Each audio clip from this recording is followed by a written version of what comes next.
His first flight around our solar system. Here's a picture of Mars. By the way, this is not a professional tape. As you can see, these pictures are in a picture album, and I've just got my camcorder out, and Wendell and I are flipping through the pictures. So this is not a produced tape for you to look at. So it'll probably never be on the market, but at least you get a chance to see some of these pictures. This is Mars just from a different direction with the sun very bright on it. Now, here is Mars, but here's one of these satellites. It's in orbit around Mars, made on Earth, unannounced, and is in orbit. This is the spring of 1976, and this device is in orbit around Mars. I don't know exactly who made it or who put it up there. Here's another one. This is Mars again, and here's the light panels, solar panels, and the satellite equipment in orbit around Mars again. This is a different one. This is a dust storm on Mars. Billy wanted to get close and try to take pictures of artifacts. You've all heard about some of the Sedona Plaza on Mars, about the face on Mars that Richard Hoagland and other people have been looking into. Billy published a paper back in the 70s talking about that. There was a race of people lived on Mars. They had a terrible catastrophe about 186,000 years back. At the time, there was about 40 million people killed on Mars, and they're all gone now, of course. So there were societies there, and we will find quite a few remains of their civilization once we get up there. Here he's on board one of their large motherships. This is the side or the edge of a saucer that was parked inside as he was walking by it. Here's Jupiter. Here's the mothership in orbit. They're flying into it to go aboard. It was 17 miles high and about 10 miles in diameter. He spent 3 days on it. They went to different places in our galaxy to show him around. This was the craft that was right in front of him as they were flying into it. He took a picture of that one. Here, again, is back at Mars. These aren't in any particular order. Here's another object in orbit around Mars. And look, here's an American flag on it. So there's a couple of things that they put up there that the military's put up that we don't know about. This is a picture of Billy in a suit. He's on a prehistoric planet to see the dinosaurs. He's got a breathing apparatus on. This is a Pleiadian man, and they've stepped outside of the ship so he can see the animal life on this prehistoric world. Got his picture taken, too. That's pretty good. This jumps back here to, remember the Apollo-Soyuz hookup, us and the Russians back in '76? Billy asked him if he could go up and watch it. They said, okay. They took him up. There's several pictures here of the Apollo-Soyuz hooking up with Earth in the background. Some of the wildest pictures he's got. I mean, just look at the vantage point. The planet's in the background. How else would you get this picture unless you were up there at that particular vantage point? Not a lot of people have that in their photo albums, you know.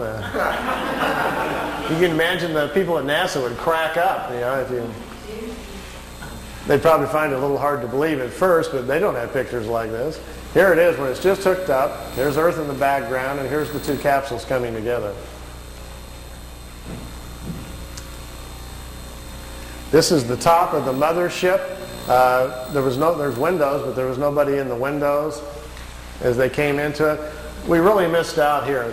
Billy shot, he said, 3 or 4 rolls of film inside the mothership, talking to people and going up and down the halls and so forth. He lost all of the pictures. They were all stolen from him. We've only got 2 or 3 of them left, and they're really practically nothing. This is a prehistoric Earth. They're back in time. That's Earth in the background. That's a moon in front of Earth, and he's looking over the surface of another moon. At that point, they told him there were 2 moons in orbit around planet Earth. We think we're about 60 million years back. Here's another picture over the surface. Neither one of those moons is currently the moon that's in orbit now. The moon that's in our orbit now, they say, has only been there around 5 million years. Look at this one. This is another piece of equipment in orbit around Mars, and it's huge. It's like a space station, and it's in orbit around the planet. It's also from Earth. We haven't heard anything about that, have we? Here's the dinosaur pictures. Billy's back inside the ship, and there's a viewing screen in the craft, and he says he's taking these pictures. Here's our first dino. He's got kind of gold-brown skin, got large hind legs, short forelegs, and a head that looks kind of amphibian, like a vegetarian type. Here's the second one. There's a bird here apparently dropping some food or something. That's Charles. Is that Charles? Charles dropped his food. This one's pretty hard to see. Here's the head of some sort of creature crashing through some bushes here. It's hard to tell. I know it's probably hard to see these anyway from back there, but just the idea that someone could actually go back in time just really gets my brain going. There's a bird. There's his eyes, some pretty nasty looking teeth. And the last picture after this one is the strangest of all. It's a plant that has an insect head. Billy calls it a plantum. They were trying to explain to him how the evolution of different life forms goes.